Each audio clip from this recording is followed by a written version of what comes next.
Okay اخوان، الحمدللہ آج ہم پارہ نمبر 10 جو ہے انشاءاللہ ڈسکس کریں گے، اس میں سے ریفلیکشنز. اور پارہ 10 جو ہے اس میں دو ایسی سورہز ہیں جو کہ بہت ہی ہیوی ہیں، بہت ہی بھاری ہوتی ہیں ان لوگوں کے لیے جن کے دل میں ایک بیماری ہے، اور جو ایسے اسلاموفوبس جو ہیں جو بہت سی چیزیں اسلام کے خلاف جو ہے وہ بات کرنا چاہتے ہیں.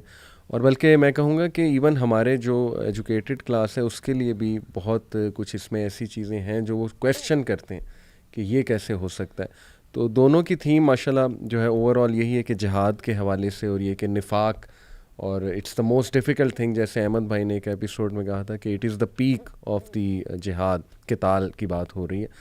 تو سورہ الانفال اور سورہ توبہ، میں سورہ توبہ کے حوالے سے جو ہے وہ مین تھیم بتا دیتا ہوں، اور سورہ انفال کا میں چاہوں گا کہ مغیرہ آپ بتا دیں. سورہ توبہ کی جو ہے وہ 3 میجر ٹاپکس ہیں. Number 1، the new policy towards the مشرکون، مشرکین مکہ کی بات ہو رہی. دا غزوہ آف تبوک، اور ایکسپوزنگ دا ہپوکریٹس.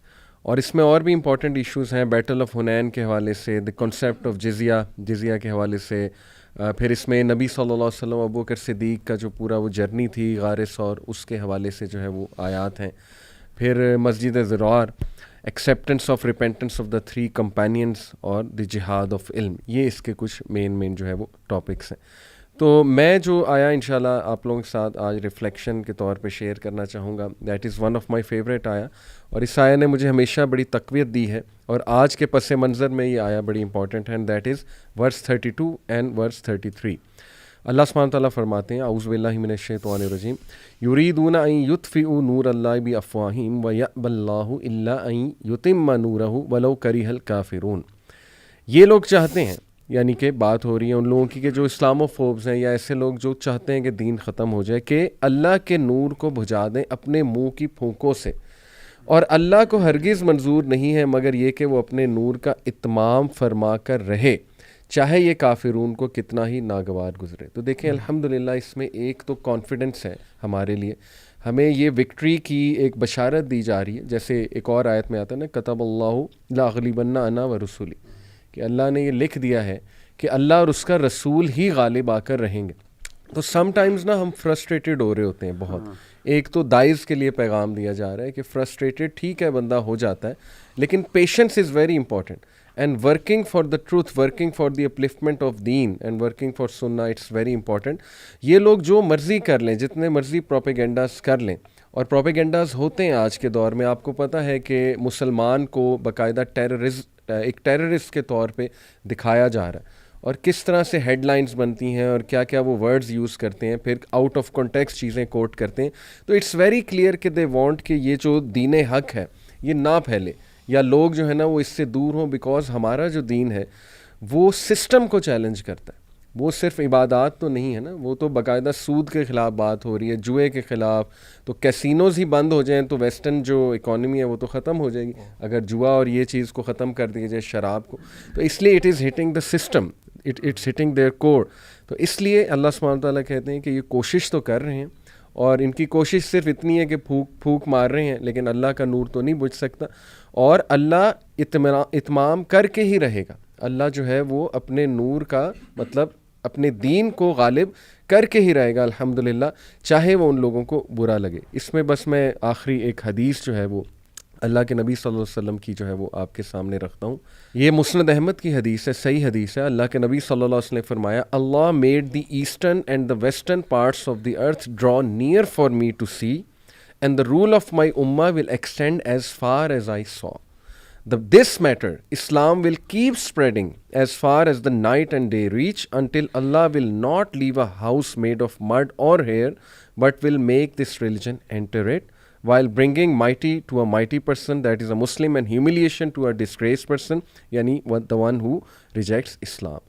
دیکھیے الحمدللہ اس میں بشارت ہے کہ یہ ایک ایک گھر میں انٹر ہو کے رہے گا، چاہے جتنا مرضی روک لیا جائے. اور آج یوٹیوب کے دور میں آپ دیکھیے اسلام ایک ایک گھر میں انٹر ہو رہا ہے. یوٹیوب پہ کتنے جو ہے وہ ایسے چینلز ہیں ماشاءاللہ جو دین کی بہت اچھی تبلیغ کر رہے ہیں، اور لوگ دیکھ رہے ہیں بیٹھ کے. تو الحمدللہ آئی تھنک کہ اسلامک ریوائول از نیئر.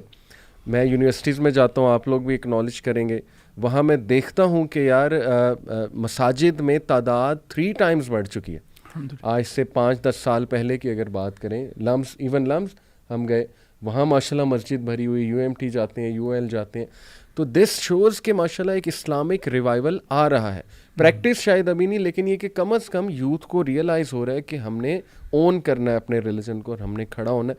تو دس از مائی فیوریٹ. آیا سورہ انفال سے میں چاہوں گا مغیرہ اگر آپ جو ہے وہ کچھ جھلکیاں سورہ انفال کی بتا دیں. جزاک اللہ خیر. اچھا علی بھائی، آپ نے جو یہ بات کی میں اس پہ انشاءاللہ تھوڑا سا کمنٹ کرتا ہوں. جیسے آپ نے بات کی نا، اسی سے متعلق سورہ انفال میں ایک آیت ہے جی جو اگرچہ 9ویں سپارے کے آخر میں بالکل اللہ نے ذکر کیا، 36 نمبر آیت ہے. ان الذين كفروا ينفقون اموالهم ليصدوا عن سبيل الله فسينفقونها ثم تكون عليهم حسرة ثم يغلبون والذين كفروا الى جهنم يحشرون. کہ یقیناً وہ لوگ جنہوں نے کفر کیا وہ اپنا مال خرچ کرتے ہیں تاکہ وہ اللہ کی راہ سے لوگوں کو روک دیں. اللہ کہتے ہیں فسينفقونها، وہ خرچ کرتے رہیں گے، ثم تكون عليهم حسرة، پھر یہ چیز ان کے لیے ایک باعث ندامت بن جائے گی، وہ حسرت میں رہ جائیں گے. ثم يغلبون، پھر وہ غالب ہو جائیں گے، مغلوب ہو جائیں گے. والذین کفروا الی جہنم یحشرون، اور وہ لوگ جنہوں نے کفر کیا وہ جہنم کی طرف اکٹھے کیے جائیں گے. پھر آگے اللہ کیا کہتے ہیں؟ اللہ کہتے ہیں لیمیز اللہ الخبیث من الطیب ویجعل الخبیث بعضہ علی بعض. یعنی انداز دیکھیں اللہ تعالیٰ کا، بڑا سخت انداز ہے. اللہ کہتے ہیں تاکہ اللہ تعالیٰ خبیث اور پاک کو جو ہے آپس میں جدا کر دے، اور خبیث کو بعض پر بعض اکٹھا کر دے، فیرکمہ، اور ایک ڈھیر لگا دے، فیجعلہ فی جہنم، اور اس ڈھیر کو اٹھا کے جہنم میں پھینک دے. اولئک هم الخاسرون، یہی خسارہ پانے والے ہیں. تو کہنے کا مطلب یہ ہے کہ آج ہم دیکھتے ہیں western technology and the amount of funding that they are doing in fact, کہ چھوٹی چھوٹی یعنی وہ شاید فار ایگزامپل جیسے ہم ریسنٹلی دیکھ رہے تھے کہ LGBTQ کے ایجنڈا کے لیے انہوں نے ملینز اور billions of dollars they are spending. اور ہمارے ملک میں ہی اللہ معاف کرے جہاں پہ شاید اگر وہ ہمیں ویسے دے دیں یہ والا تو ہمارے بہت سے یعنی فائنینشیل اور اکنامیکل مسئلے حل ہو جائیں، اکنامیکل ایشوز حل ہو جائیں. لیکن اس کے باوجود وہ ان چیزوں پہ خرچ کر رہے ہیں، اللہ معاف کرے.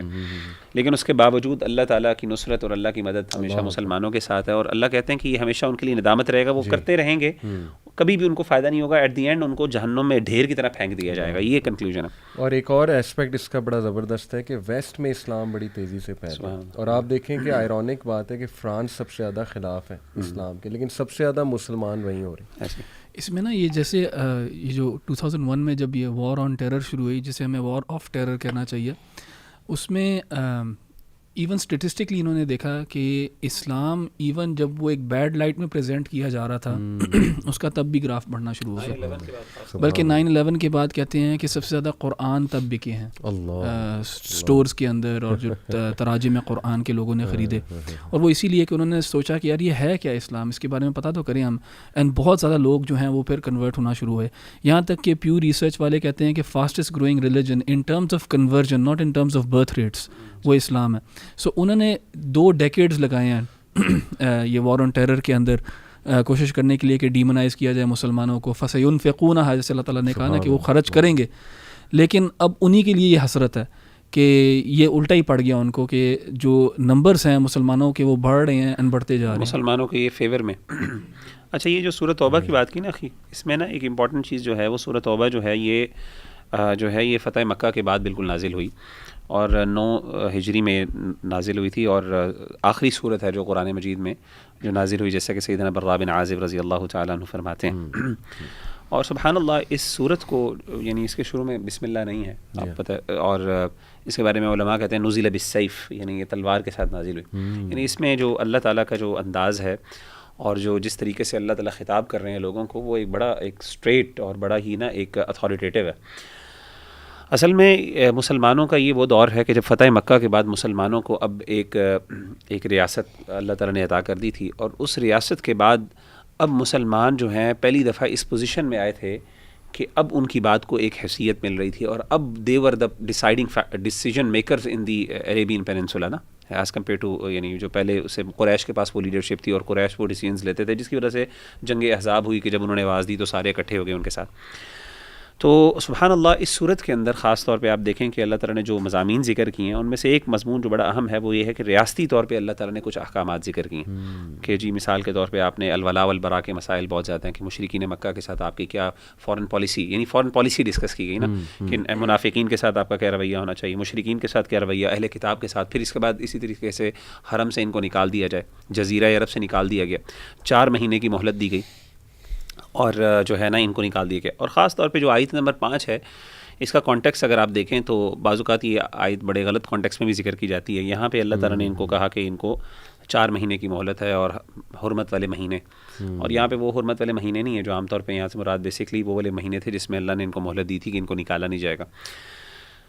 اچھا, ایک چیز جو بڑی میں یہاں پہ ذکر کرنا چاہتا ہوں سورہ توبہ کے حوالے سے, عام طور پہ نا اس آیت کو اور خاص طور پہ سورہ توبہ کی کچھ آیات کو کوٹ کیا جاتا ہے اسلام کے جو ایک پرسپیکٹیو ہے جو نان مسلمس کے بارے میں وہ پریزنٹ کرنے کے لیے, ایک پکچر امیج بلڈنگ کے لیے کہ دیکھیں جی یہ قرآن جو ہے نا مشرکین کے بارے میں یعنی ہیٹ سپیچ ہے. جی بالکل ایسے جیسے کہ یہ آیت نمبر 5 ہے سورہ توبہ کی, یہ عام طور پہ بہت کوٹ کی جاتی ہے. فَإِذَا انسلخ الأشهر الحرم, جب یہ حرمت والے مہینے جس میں لڑائی منع کی گئی ہے یہ مکمل ہو جائیں, فَاقْتُلُوا الْمُشْرِكِينَ, مشرکین کو قتل کرو, حَيْثُ وَجَدْتُمُوهُمْ, جہاں پہ بھی ان کو پاؤ, وَخُذُوهُمْ, ان کو پکڑو, وَاحْصُرُوهُمْ, ان کو قیدی بنا لو, وَاقْعُدُوا لَهُمْ كُلَّ مَرْصَدٍ, اور گھات لگا کے ہر جگہ پہ بیٹھو جہاں پہ ان پہ حملہ کیا جا سکتا ہے. فَإِن تَابُوا, اگر یہ توبہ کر لیں یعنی مسلمان ہو جائیں, وَأَقَامُوا الصَّلَاةَ, نماز قائم کریں, وَآتُوا الزَّكَاةَ, وَآتَوُا الزَّكَاةَ, اور زکوٰۃ ادا کریں, فَخَلُّوا سَبِيلَهُمْ, تو ان کا رستہ چھوڑ دو, إِنَّ اللَّهَ غَفُورٌ رَحِيمٌ, اللہ بخشنے والے رحم کرنے والے. تو کہنے کا مطلب یہ ہے کہ یہ جو آیت ہے یہ عام طور پہ کوٹ کی جاتی ہے اس پرسپیکٹیو سے کہ یہ مسلمانوں کا جو ہے نا, مسلمانوں کی یعنی فارن پالیسی یہ ہے نان مسلمس کے بارے میں, اللہ معاف کرے. حالانکہ ایسی بات نہیں, یہ ایک کانٹیکسٹ ہے جس کے اندر مسلمانوں کو, اصل میں مسلمانوں نے معاہدے سارے توڑ لیے تھے فتح مکہ کے بعد. توڑے نہیں تھے, انہوں نے کہا تھا کہ ہم آئندہ سے ہمارے معاہدے ختم ہو گئے آپ کے ساتھ. اس کی وجہ یہ تھی کہ کفار مکہ نے کئی دفعہ جتنے بھی معاہدے پہلے کیے تھے, جیسے کہ یہ جو ان کا صلح حدیبیہ جس کو کہتے ہیں, وہ انہوں نے توڑا, اور بھی بڑے توڑے. تو اس وقت مومنٹ پہ آ کے اللہ تعالیٰ نے کہا کہ اب تمہارے معاہدے ختم, اب یہاں سے نکلو, اب مسلمان جو ہیں وہ جو ہے نا وہ اب یعنی اب آپ نے تمہیں ہمارے ٹرمز کے اندر آ کے تم نے معاہدہ کرنا تو ہوگا, ورنہ ایسا نہیں ہوگا. تو یہ بھی وضاحت کی ضرورت ہے کہ سورۃ توبہ جو ہے وہ ایک خاص کانٹیکس میں نازل ہوئی ہے. اس میں جہاد کی تلقین ڈیفینیٹلی ہے, لیکن اس کی آیات کو آؤٹ سائڈ اٹس کانٹیکسٹ یا اس کے سبب نزول کو سامنے رکھے بغیر, کاز آف ریولیشن کو اس سے ڈیورس کر کے مینشن کرنا جو ہے نا وہ علمی خیانت ہے, ایسے نہیں کرنی چاہیے. اسلام کو پورا دیکھیں ایز ہے کہ اسلام کی کیا پالیسی ہے. اگر آپ یہ ورس بھی کوٹ کر دیں سورہ ممتحنہ کی ورس نمبر 8 کہ اللہ تمہیں نہیں منع فرماتا to deal justly with those جنہوں نے تمہیں گھر سے نہیں نکالا یا جنگ نہیں کی, وہ آئی تھنک بلکہ یہ سورہ انفال میں سے پیچھے جو اللہ نے کیا کہا, وَإِن جَنَحُوا لِلسَّلْمِ فَاجْنَحْ لَهَا وَتَوَكَّلْ عَلَى اللَّهِ, یعنی جنگ بدر کے کانٹیکس میں کہا کہ اگر یہ تمہیں صلح کے لیے کہیں تو فوراً صلح کے لیے آپ یعنی پہل کرو, اور اس میں اگر دھوکہ دینے کی ٹینشن ہو تو اس میں ٹینشن نہ لو, فَتَوَكَّلْ عَلَى اللَّهِ, اللہ پہ توکل کرو. تو مطلب کہنے کا مطلب ہے کہ ان آیات کو عام طور پہ میں نے کہا یہ وضاحت کر دوں کہ یہ کانٹیکس بالکل ڈفرینٹ ہے, اور اس کانٹیکس کو سامنے رکھ کے اس چیز کو ڈسکس کرنا. لیکن تھوڑا سا اس میں ہم یہ بھی دیکھیں, اس سے پچھلی جو صورت ہے سورہ انفال میں, وائل وی کلیریفائی کہ اس کو آپ جنرلائز نہیں کر سکتے, لیکن اللہ نے یہ بھی کہا ہے کہ جب ملاقات ہو جائے کفار سے, یا ایھا الذین آمنوا اذا لقیتم فئۃ فاثبتوا. اچھا, اس آیت میں ایک بڑی مزے کی بات یہ ہے کہ ہمارا دین پریکٹیکل ہے, اور اللہ تعالیٰ نے یہاں پہ کہا ہے کہ اگر آپ کسی فوج کو میدان جنگ میں ملے تو ثابت قدمی کے ساتھ جو ہے وہ کریں. لیکن عام بندہ یہاں پہ سوچے گا کہ اللہ تعالیٰ انکریج کریں گے مزید بریوری کو, مزید ثابت قدمی کو, لیکن اللہ نے آیت ختم کی وَاذْكُرُوا اللَّهَ كَثِيرًا لَعَلَّكُمْ تُفْلِحُونَ, جو کہ ایک فریم آف مائنڈ دیتا ہے کہ بہرحال جو مانوی مدد ہے, یعنی کہ اصل چیز کیا ہے, وہ اسپرچویلٹی ہے. یعنی کہ اللہ نے یہاں پہ بھی تاکید کس چیز کے لیے کی کہ اللہ کا ذکر کرو اور کثرت کے ساتھ کرو. فلاح کو اللہ نے جوڑ دیا ذکر کے ساتھ, اور محض صرف جو ہے وہ مٹیریل اسپیکٹ کے لیے نہیں چھوڑا. تو یہ ایک بھی کافی پروفاؤنڈ چیز ہے. اچھا, کیونکہ ہم جہاد کے بارے میں اور جنگ کے بارے میں بات ہو رہی ہے تو بڑا ضروری ہے کہ ہم اس کے نا آبجیکٹیوز کو بھی کلیئر کریں یہاں پہ, اینڈ کہ کیوں ضروری ہے یہ آیات اور یہ تربیت مسلمانوں کی. کہ دیکھیں, اگر آپ غور کریں کہ پاور جو ہے نا, پاور وہ بہت نیسیسری ہے اپنے نیریٹیو کو پھیلانے کے لیے, نیگوشیشن ٹیبل پہ نیگوشیٹر بننے کے لیے پاور بہت ضروری ہے. اگر آپ ورلڈ پولیٹکس کو دیکھیں, فورن افیئرس کو دیکھیں, اگر آپ اسرائیلی پیلسٹینین کانفلکٹ کو دیکھیں, ایون دو اسرائیلیز جو ہیں اکارڈنگ ٹو انٹرنیشنل لا ظلم کر رہے ہیں, انٹرنیشنل لا توڑ رہے ہیں, لیکن بیکاز ان کے پاس پاور ہے, بیکاز ان کے پاس اپر ہینڈ ہے, وہ نیگوشیشن ٹیبل کے اوپر وہی ڈکٹیٹ کرتے ہیں کیا ہوتا ہے کیا نہیں ہوتا. ہمارا دین جو ہے نا چاہتا ہے کہ ہم وہ پاور اپنے ہاتھ میں رکھیں, ہم وہ پاور ڈائنامکس یوز کریں خیر کے لیے, اور جہاد جو ہے وہ ایک میکینزم ہے اس چیز کا. جیسے اللہ تعالیٰ نے کہا بھی نا سورہ انفال میں, وَأَعِدُّوا لَهُم مَا اسْتَطَعْتُم مِّن قُوَّةٍ, کہ اپنی جو قوت ہے اس کو بڑھاؤ, پریپیئر کرو, ریڈی رکھو اپنے آپ کو. کیوں؟ کیونکہ اگر تم نہیں کرو گے تو اگلا کرے گا یہ کام, اور پھر جب تم اس کے ساتھ نیگوشیشن ٹیبل پہ بیٹھو گے تو تمہارا وہ ہاتھ موڑے گا، اینڈ تم کبھی بھی اپنے دین کا آگے تقاضا نہیں رکھ سکو گے، تم کبھی بھی اوپریشن کو ختم نہیں کر سکو گے. جہاد جو ہے نا، جیسے کچھ لوگ کرٹیسائز کرتے ہیں اسلام کو کہ اسلام وہ اسپریڈ بائی دا سورڈ، کہ یہ جہاد کے ذریعے اسلام اسپریڈ کیا گیا. نہیں، جہاد کے ذریعے جو اسلام کو سامنے جو امپیڈمنٹس تھے ان کو ہٹایا گیا، یعنی کفری نظام کو، طاغوتی نظام کو، جس کے اندر اوپریشن ہے اور شرک ہے، اور جو لوگ والنٹیرلی توحید کو کے اوپر عمل کرنا چاہ رہے ہیں ان کو عمل نہیں کیا جا رہا، اس اوپریشن کو ہٹایا تھا. پھر لوگ بائی چوائس جو ہے مسلمان بنے ہیں.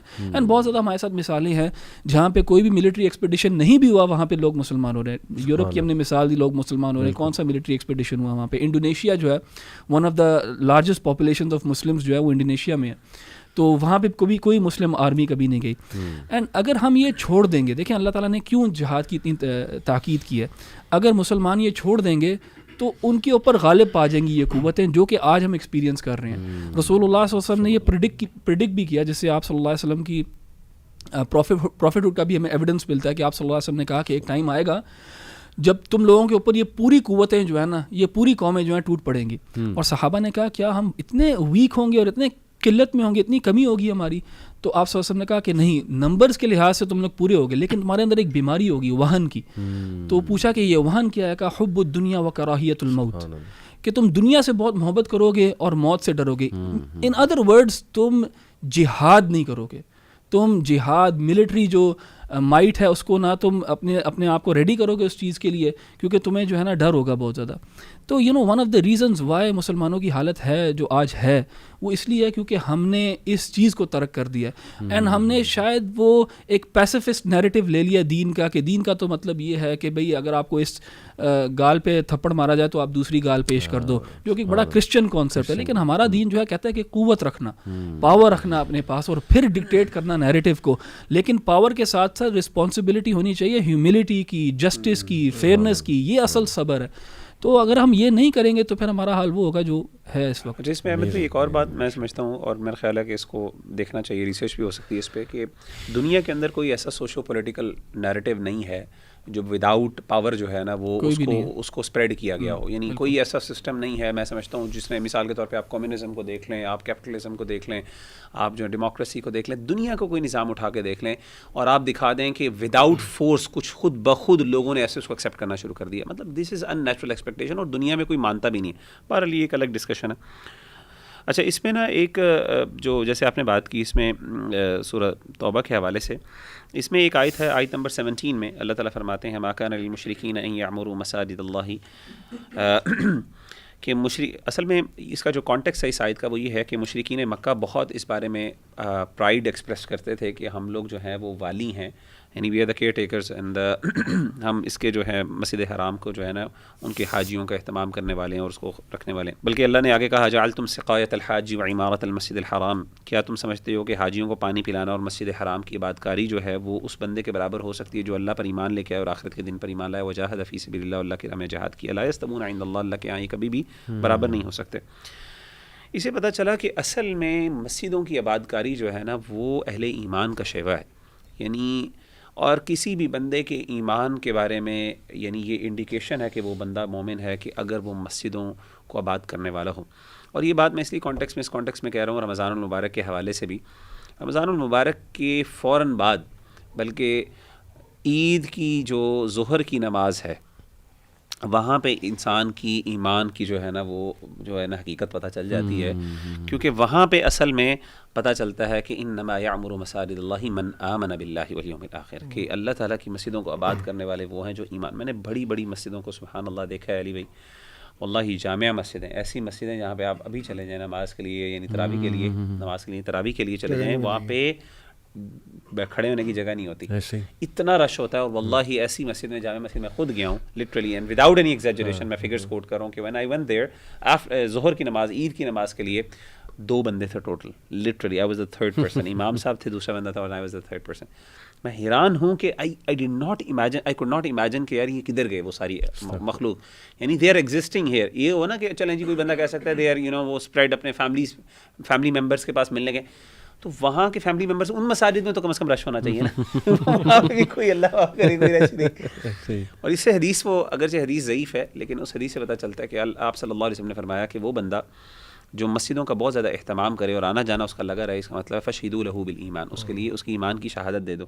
یعنی اتنی بڑی بات ہے, اور میں سمجھتا ہوں کہ یہ جو یعنی مسجدوں کی آباد کاری ہے اس پہ کفار مکہ فخر کیا کرتے تھے. اللہ معاف کرے, ہم مسلمانوں نے آج تک جو ہماری مساجد کا حال دیکھ لیں اور کس طریقے سے ہم اس کو, یعنی ہمارے لیے مسجد جو ہے نا وہ سب سے ایک لیسٹ گو ٹو ایریا ہوتا ہے, گو ٹو پلیس ہوتی ہے. نہ ادھر صفائی کا اہتمام ہے, نہ ادھر اہتمام, نہ محبت ہے, نہ وہاں پہ نہ اس کا اہتمام کیا جاتا ہے. That's not a place for. لیکن منافقین یعنی کفار مکہ جو ہیں وہ ادھر نیکی کے کام کرتے تو بڑے فخر سے. گلف کنٹریز کی مساجد کو کریڈٹ دیں, ان کی مساجد جو ہیں وہ ویلکمنگ اچھی بھی ہوتی ہیں, خوشبودار ہوتی ہیں, صاف ستھری ہوتی ہیں, فریج ہوتا ہے, بچوں کے کھیلنے کے لیے ایریاز بنے ہوتے ہیں. صحیح بات ہے, الحمدللہ. اچھا, میں بھی یہاں پہ ایک آیت کوٹ کروں گا. اس کا تھوڑا سا کانٹیکسٹ ہے غزوہ بدر میں, کیونکہ غزوہ بدر جو ہے وہ پہلا مارکہ تھا مسلمانوں کا, تو اس میں جو ہے وہ 70 جو ہیں مشرکین جو ہیں وہ قیدی بنے. تو اس میں یہ سورہ انفال کی آیت نمبر 67 ہے, ما کان لنبی ان یکون لہ اسرا it is not befitting for the prophet. اصل میں ہوا یہ تھا کہ اللہ کے نبی صلی اللہ علیہ وسلم نے, کیونکہ یہ پہلا انسیڈنس تھا مشرکین کے ساتھ جنگ کا, تو 70 جو لوگ قیدی بنے تھے ان کے بارے میں مشورہ کیا گیا کہ ان کے ساتھ, کیونکہ کوئی واضح احکام ابھی نازل نہیں ہوئے تھے کیپٹیوز کے لیے, تو کچھ لوگوں نے مشورہ دیا جن میں حضرت عمر تھے کہ ان کو قتل کر دیا جائے. اور مفسرین نے لکھا ہے کہ اصل میں یہ جو قتل کرنا تھا اس کا مقصد تھا ٹو بیسکلی نپ دا ایول ان دا بڈ, یعنی کہ مشرکین کا جو رویہ تھا مسلمانوں کے ساتھ, یعنی کہ ان کو پتہ لگے کہ ان کے خلاف بھی ایک ٹکر ہے, جو رویہ انہوں نے اختیار کیا ہوا تھا مسلمانوں کے ساتھ. تو یہاں پہ جو ہے کچھ صحابہ کا, جس طرح حضرت ابو بکر کا مشورہ یہ تھا کہ نہیں ان کو قیدی بنا لیا جائے اور جو ہے ان کے لیے رینسم لے لیا جائے. تو یہاں پہ اللہ تعالیٰ نے تصحیح کی, اور یہاں پہ لیڈرشپ کے لیے ایک بہت بڑا لیسن ہے کہ لیڈرشپ میں اللہ تعالیٰ نے کس طرح آخرہ اورینٹڈ ہونے کا جو ہے وہ ایک ویژن دیا ہے. کہ اللہ تعالیٰ فرماتے ہیں کہ حتیٰ یعنی کہ تريدون عرض الدنیا واللہ یرید الآخرہ واللہ عزیز حکیم. یعنی کہ آف کورس ہم یہ بات سمجھتے ہیں کہ نبی کریم صلی اللہ علیہ وسلم اور صحابہ کے دل میں ایمان نہیں تھا تو پھر اور کس کے دل میں تھا, لیکن اللہ تعالیٰ نے یہاں پہ ایک چیز سکھائی مسلمانوں کو کہ لیڈرشپ میں بھی آخرہ اورینٹڈ ہونا کتنا ضروری ہے. تو یہ ایک بہت اچھا لیسن ہے لیڈرشپ کے لیے. بالکل. میں دوسری ریفلیکشن جو ہے وہ میرا فیوریٹ واقعہ سیرہ سے, جو ابو بکر صدیق رضی اللہ عنہ کے ساتھ نبی صلی اللہ علیہ وسلم کی جرنی تھی اور غار ثور میں پناہ لی تھی, تو اس کا مینشن ہے سورہ توبہ میں ورس 40 میں. لمبی آیا لیکن میں وہ ایگزیکٹ وہ بات بتاتا ہوں. اللہ سبحانہ وتعالیٰ فرماتے ہیں اذ ہما فی الغار اذ یقول لصاحبہ لا تحزن ان اللہ معنا. اور اللہ کہتے ہیں کہ جب کہ وہ دونوں غار میں تھے, جب کہ وہ اپنے ساتھی سے کہہ رہے تھے, یعنی اللہ کے نبی صلی اللہ علیہ وسلم اپنے ساتھی سے کہہ رہے تھے کہ غم نہ کرو, اللہ تمہارے ساتھ ہے. اب اس میں سب سے پہلی زبردست بات تو یہ کہ ابو بکر صدیق کا مینشن ہے, اور تاریخ گواہ اس بات کی کہ نبی صلی اللہ علیہ وسلم کے ساتھ ابو بکر صدیق ہی تھے. یہ تو سب مانتے. تو دیکھیے انفارچونیٹلی وہ لوگ جو ابو بکر صدیق رضی اللہ عنہ کے سٹیٹس میں کچھ ظاہر ہے کمی کرتے ہیں, تو ان کے لیے ایک تو یہ ایک آئی اوپننگ بات ہے کہ قرآن میں ہی کا ہے ہز کمپینین. بالکل. تو یہ ایک تو پہلی چیز, اور ابو بکر صدیق کی سیرہ ہم سب کو پڑھنی چاہیے. دوسرا یہ بہت خوبصورت آیا, بلکہ یہ میں نے اپنے پاس سیو بھی کی ہوئی ہے, جب بھی ظاہر ہے انسان تھوڑا ڈاؤن ہوتا ہے کہ لا تحزن ان اللہ معنا, کہ غم نہ کر, اللہ سبحانہ وتعالیٰ ہمارے ساتھ. تو دیکھیں نبی صلی اللہ علیہ وسلم, اللہ خود یہ بات کوٹ کر رہا ہے نبی صلی اللہ علیہ وسلم کی, اور ہمیں بتا رہا ہے کہ جس طرح اللہ نے ان کی مدد کی, اللہ تمہارے ساتھ بھی ہے, ایز لانگ ایز کہ تم لوگ جو ہے وہ حق پر ہو. اور پھر انٹرسٹنگلی اگلی جو بات ہے وہ ہے فَأَنزَلَ اللَّهُ سَكِينَتَهُ عَلَيْهِ وَأَيَّدَهُ بِجُنُودٍ.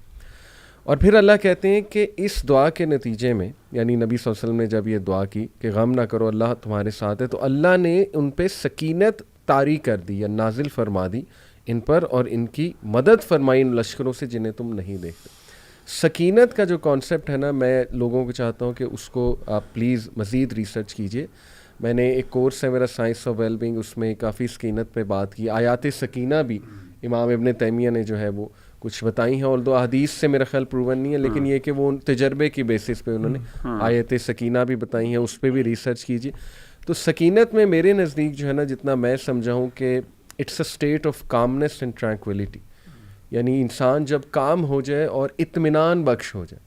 تو سکینت جو ہے نا، یہ اللہ کا گفٹ ہے، اللہ کی طرف سے دیا جاتا ہے. اور جب انسان صبر کرے، شکر کرے، تو باقاعدہ سکینت طاری ہوتی ہے، جس کو میں سمجھتا ہوں غنا بھی کہہ سکتے ہیں، کہ دل میں غنا، رچنس آف دی ہارٹ، کہ انسان کنٹینٹ ہے، انسان جو ہے وہ ظاہر ہے شکر گزاری کے ساتھ زندگی گزار رہا ہے. تو these concepts are beautiful for me, اور یہ میری ریفلیکشن. علی بھائی ایک حدیث میں بھی آیا ہے کہ جب کچھ لوگ اللہ تعالیٰ کی کتاب یتدارسون بینہم، آپس میں ایک دوسرے کو درس و تدریس کر رہے ہوتے ہیں، تو ان میں سے کافی سارے انعام ملتے ہیں. اس میں سے ایک انعام یہ بھی ہے نزلت علیہم السکینہ، اللہ تعالیٰ ان پہ سکینت نازل کرتا ہے. وہ ہم اسکول میں ہنستا ہوتا تھا بچوں کو کہ آپ کو قرآن لیسن میں نیند زیادہ اس لیے آتی ہے کہ وہ اللہ تعالیٰ سکینت نازل کرتے ہیں.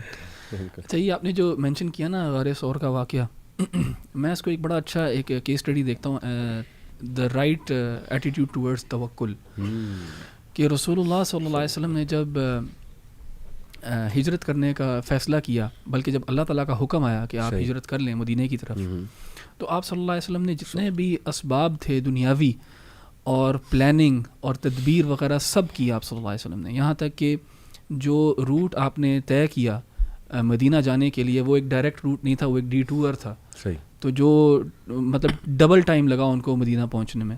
اس کے ساتھ ساتھ جس وقت ابو بکر صدیق اور رسول اللہ صلی اللہ علیہ وسلم جب جا رہے تھے، تو پیچھے وہ اپنے ٹریکس چھوڑ کے جا رہے ہیں، کیونکہ ڈیزرٹ میں جا رہے ہیں. تو ایک صحابی تھے جو اپنا ڈیور لے کے پیچھے پیچھے چلتے تھے تاکہ وہ ان کے ٹریکس جو ہیں وہ کور ہو جائے. اس طرح کی تدابیر جو ہیں آپ صلی اللہ علیہ وسلم نے بہت کی. اس سے ہمیں پتہ لگتا ہے کہ توکل تو آپ صلی اللہ علیہ وسلم کا تھا اللہ سبحانہ و تعالیٰ کے اوپر. اللہ تعالیٰ نے کہا واللہ یعصمک من الناس، کہ اللہ تعالیٰ تمہیں ان لوگوں سے بچائے گا. لیکن رسول اللہ صلی اللہ علیہ وسلم پھر بھی ان کو یقین تھا کہ اللہ تعالیٰ بچائے گا، لیکن پھر بھی جو ہے اسباب اختیار کرتے تھے، اور پھر بھی جو ہے ساری جو تدابیر ہیں اپنا خود اپنے آپ کو پروٹیکٹ کرنے کے لیے وہ یوز کرتے تھے. اینڈ جب مسئلہ ہوا، جب غار ثور میں یہ مشرکین مکہ بالکل اس کے منہ پہ آ گئے، اوپننگ آف دا کیو ہے اس تک پہنچ گئے، تب رسول اللہ صلی اللہ علیہ وسلم کو توکل تب بھی تھا، اور ان کو پتا تھا کہ میں نے سب تدابیر کر لی ہے، میں نے سب کچھ کر لیا ہے، اب جو ہے میں اللہ تعالیٰ کے اوپر پورا توکل کرتا ہوں.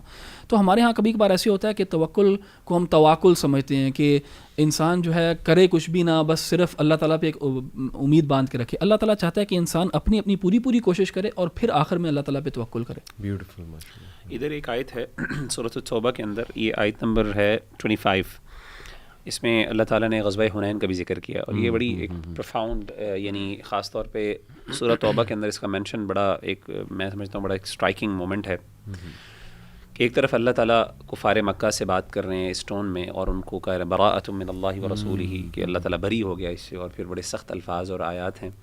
اور ساتھ میں اللہ تعالیٰ نے مسلمانوں کے اس رویے کو بھی تھوڑا سا سدھارا، کہ کہیں اس قوت کے نشے میں اور کہیں اس نمبر کی فگرز جو اللہ نے تمہیں عطا کی ہیں، نعمتیں عطا کی ہیں، ان وسائل کی وجہ سے تم یہ نہ سمجھ بیٹھنا کہ تم اللہ تعالیٰ سے انڈیپینڈنٹ ہو گئے. ایسی بات نہیں ہے. تو سورہ غزوہ حنین کا جو واقعہ ہے، جو حوازن قبیلہ جو تھا، اور یہ حنین ایک جگہ ہے جو طائف اور مکہ کے درمیان ہے، اور وہاں پہ اللہ کے رسول صلی اللہ، ایک قبیلے نے آپ صلی اللہ علیہ وسلم پہ یعنی حملہ کرنے کی جسارت کی، اور پھر اللہ کے رسول صلی اللہ علیہ وسلم نے اپنی پوری لے کے، آپ صلی اللہ علیہ وسلم نے اپنے 10,000 کا لشکر لے کے، جس میں نئے مسلمان بھی تھے، وہ گئے. تو اللہ تعالیٰ نے اس کی ایک آیت کے اندر، یعنی 2 آیات کے اندر اللہ نے اس کا ذکر کیا، اور وہ بڑا پروفاؤنڈ ہے. اللہ تعالیٰ فرماتے ہیں لقد نصرکم اللہ فی مواطن کثیرۃ، کہ اللہ تعالیٰ نے یقیناً تمہاری مدد کی بہت سی معاملات میں، بہت سی جنگوں میں. ویوم حنین، اور یوم حنین یعنی حنین کے دن بھی، یعنی غزوہ حنین کے موقع پر بھی. اذ اعجبتکم کثرتکم فلم تغنی عنکم شیئا، جب تمہیں اپنی کثرت کے اوپر، اپنے فگرز کے اوپر، کہ جی ہم تو بہت زیادہ ہیں، 10,000 کا لشکر، اتنا بڑا لشکر مسلمانوں نے خود کبھی نہیں ایکسپیرینس کیا تھا، کہ ہم ایک قبیلے کو جو ہے نا وہ یہ کیا کر سکتے ہیں ہمارا. تو تم بڑا پسند، تم بڑا اس بارے میں فخر کر رہے تھے، یا تمہیں بڑا اچھا لگ رہا تھا اپنا آپ، لیکن تمہیں اس چیز کا کوئی فائدہ نہیں ہوا، بلکہ الٹا نقصان ہوا. ایک دم جب انہوں نے حملہ کیا تو سارے مسلمان بھاگ گئے، بلکہ کئی بھاگ گئے، سوائے ایک دو صحابہ کے رہ گئے. جب ایک دم بگدڑ مچی تو اللہ فرماتے ہیں وضاقت علیکم الارض، اور زمین تم پر تنگ ہو گئی، بما رحبت، اس کے وسعت کے باوجود. ثم ولیتم مدبرین، تم پھر گئے بھاگتے، پیٹھ پھیر کے بھاگتے ہوئے. پھر اللہ نے ثم انزل اللہ سکینتہ علی رسولہ، پھر اللہ تعالیٰ نے سکینت کو نازل کیا. اس وقت اللہ کے رسول صلی اللہ علیہ وسلم کو سارے لوگ یعنی جو مسلمان ہوئے تھے نئے نئے، خاص طور پہ نئے نئے مسلمان تھے، وہ بھاگ گئے. پھر اللہ کے رسول نے باقاعدہ آوازیں دی ان کو، اور آپ نے کہا انا ابن انی رسول اللہ انا ابن عبد المطلب، اس طرح کر کے آپ نے کچھ الفاظ بھی کہے. اور کما قال علیہ الصلوۃ والسلام.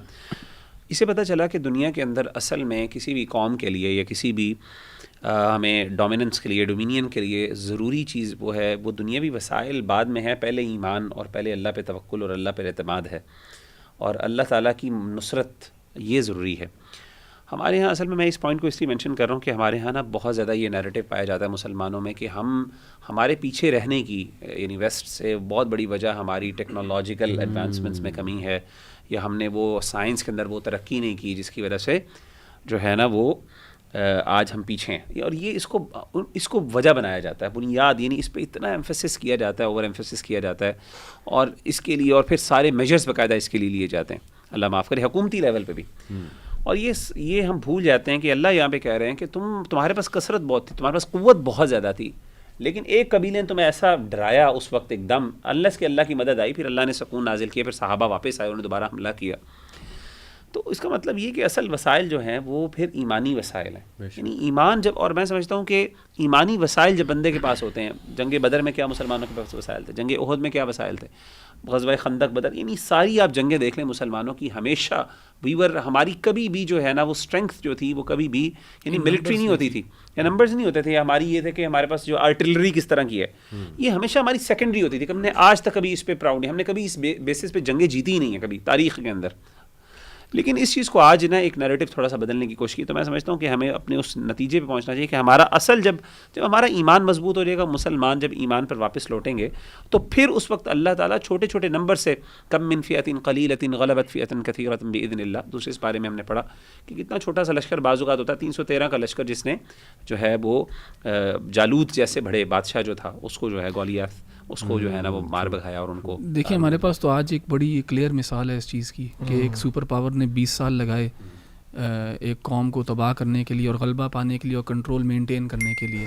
ٹھیک ہے انہوں نے تباہی تو بہت کی، لوگ بھی بہت مارے، ظلم بھی بہت کیا، لیکن وہ اپنا غلبہ مینٹین نہیں کر سکے. آفٹر 2 decades وہی پاور جو پہلے تھی وہی واپس آ گئی اسی طرح. تو یہ تو بڑا کلیئر ایک ایگزامپل ہے کہ ودن یعنی کوئی اس پہ مہینہ بھی نہیں لگا، دن بھی نہیں لگے، کچھ گھنٹے لگے جس سے واپس انہوں نے. سبحان اللہ، جزاک اللہ.